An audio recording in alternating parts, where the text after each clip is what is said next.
түнде қателесіп кеткен ғой. Содан?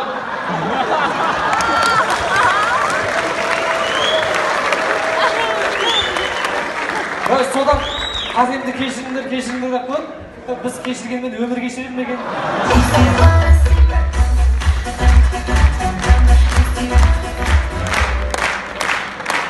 Өмір деп атып, өмірдің өзі күрес қой. Өткенде бойды көрдіңдер ма? Ана, Конор мен Хабиб ба баяғы? Жоқ, кондуктор мен пассажир.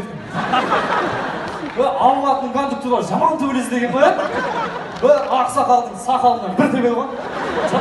Жап-жас жігіт мал десе. Сөйтіп, ютубта хит болып кеткен ана жігіт. Сөйтіп, UFC-дің президенті Данабай звондап жатыр дейді. Сен бізге келсе, $150,000 төбелесейік, сен кондуктор айтады дейді. Мен ондай ақшаға төбелеспеймін. Біз по мелочи 150 теңге үшін деп айтады дейді.